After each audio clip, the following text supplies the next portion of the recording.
Hey Travis kiddos, happy Friday! It is our second to last Friday of first grade. Oh my goodness, can you believe it? I definitely cannot. It has been a different year, to say the least, but definitely a special one. So thank you guys for such an amazing year. I have your enrichment work for today. I have some reading, some your turn practice books, some writing, some math, challenge links if you'd like, and also a PE challenge. And also, if you would like, I put this in the link below, you can visit a virtual Asian American art museum. We're continuing to celebrate Asian American and Pacific Islander American Heritage Month, so that's one way that you can celebrate that by visiting the website and checking out some of the awesome art there. Okay, so for reading, you can go back and reread any of the stories from this week or read them for the first time if you haven't had a chance yet. So there are a bunch of stories. You have Happy Birthday USA and A New Nation. You have Share the Harvest and Give Thanks in the Reading Writing Workshop book. You have favorite days in the paper reader. You have the 4 stories in the decodable reader, which were A Pair at the Fair, Lights in the Air, The Bears Prepare a Feast, and Leaders Care, as well as the leveled readers. Okay, so you can access all of that through Launchpad on Wonders Connect Ed. You also might have a test to take, so you can check that out to work on those skills that we have focused on this week: phonics, comprehension, grammar, all of that. The workbook pages today. So page 328 is focusing on when you separate, I'm still focusing on the celebrations from the reading. When you separate syllables, if there is an R-controlled vowel, you keep the vowel and the R together. So R-controlled vowels are the A-R-R, E-R-R, I-R-R, U-R-R, O-R-R, right? So the vowel and the R stay together in the syllable because it's making one sound, right? R, or. So you want to keep the letters together. Okay, so for example, turtle is tur-tle. And we've also learned the L-E stays together if it's at the end of a word, right? Circus, circus. Target, target. Story, store-y.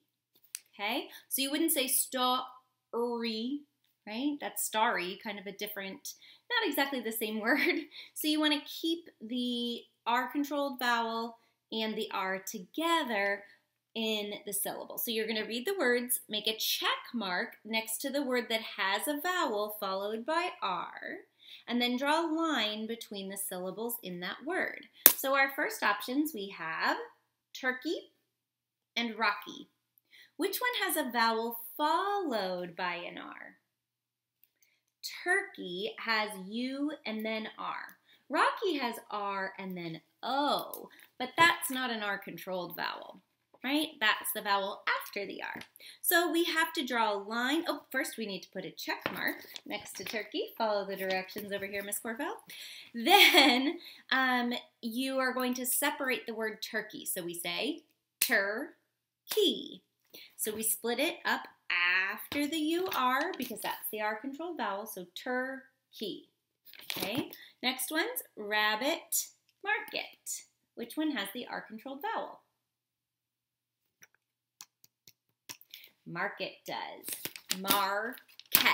So you'd put a check next to market and split the syllables properly. The next page, 329, is a map. We've done a little bit of work with maps but here's a little bit more on how to read a map and use a map to get places. There's a key in the corner here to help you identify what the little pictures mean.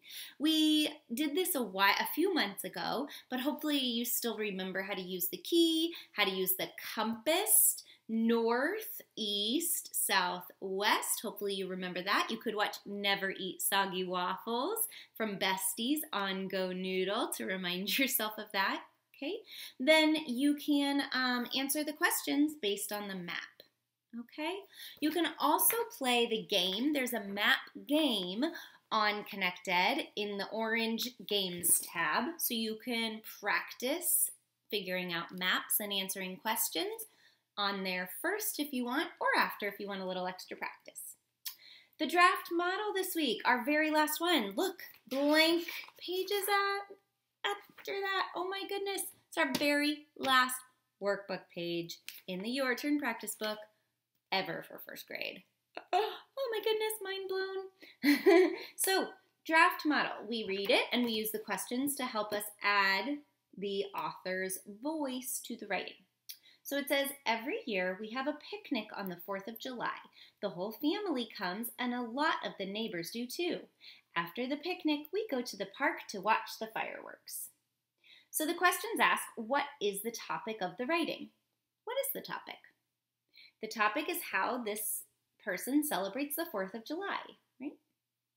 And second question asks, does the writer use his or her own voice to tell about the picnic? I don't really hear an author's voice in there. So how could you add to the writer's voice to the writing? So I'm going to switch over to my writing to show you how I put my voice in there. So I told you yesterday, if you've already done a writing about sharing the harvest, if you think it's important to give thanks for that, why or why not, that your other writing topic, you could write about your favorite holiday. Okay, so I wrote about my favorite holiday, and I wrote, I think the best holiday is Halloween, and I capitalized Halloween because it's the name of the holiday. It's a proper noun. So I think the best holiday is Halloween. You get to dress up like anything you want. I love to dress up in costumes. On Halloween, you get to spend time with your family, friends and family, showing off all your costumes. The best part of Halloween is getting all the candy. Yum!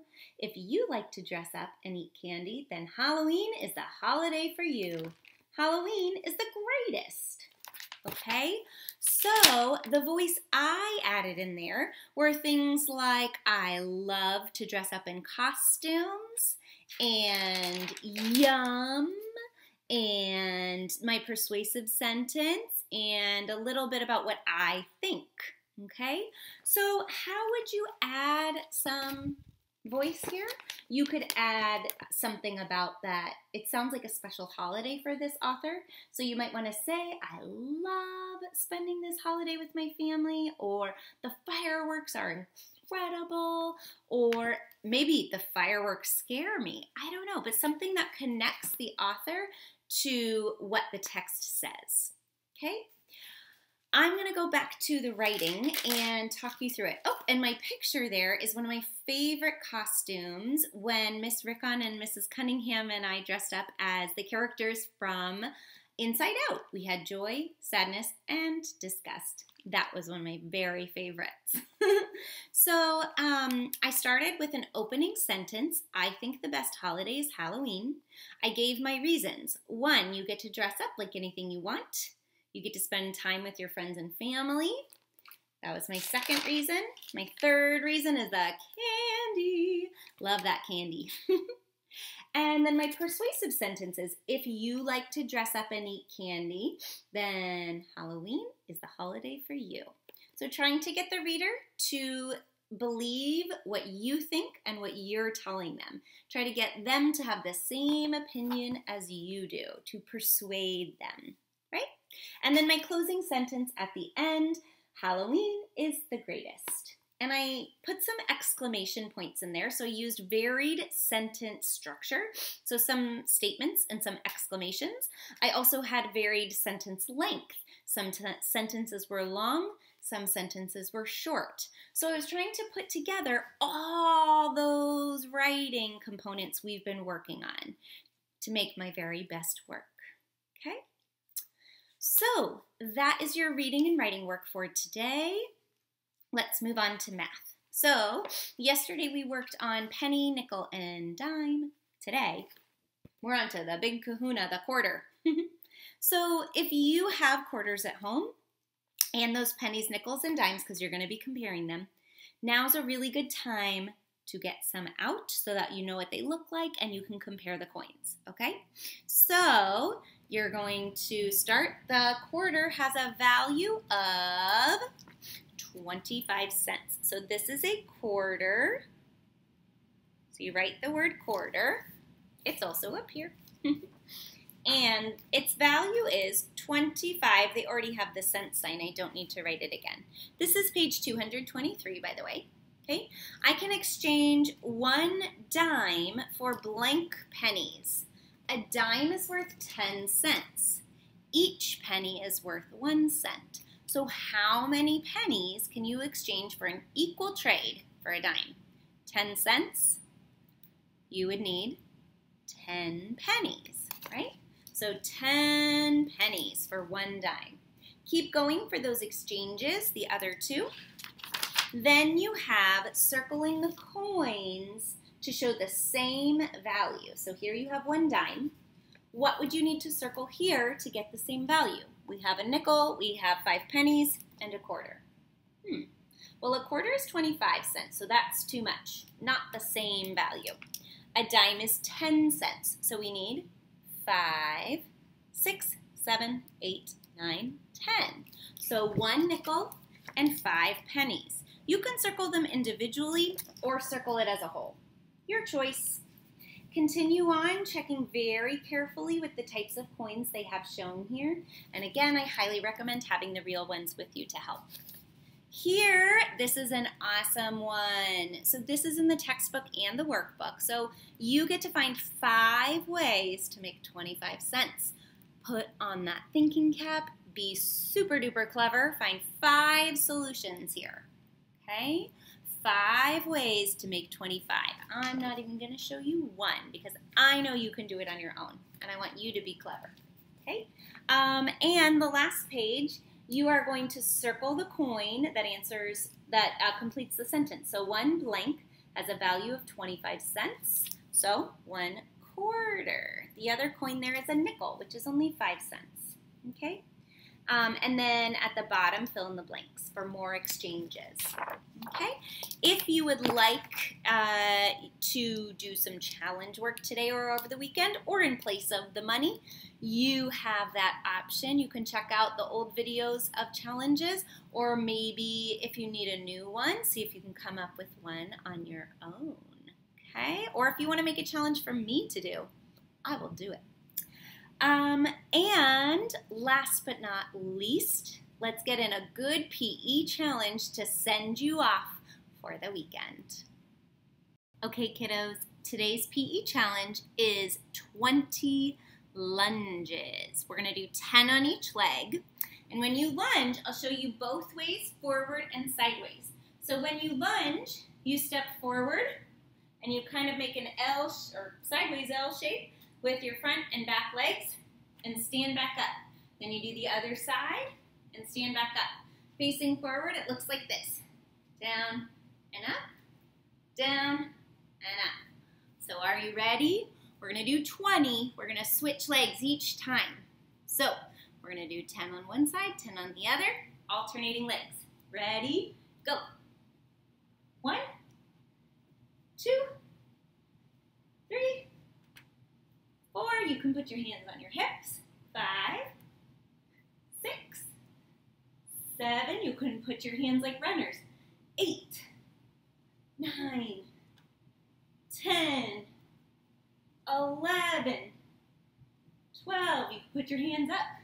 13, 14. You can keep them by your side. 15, 16, 17, 18, 19, last one, 20. Hope your legs feel great.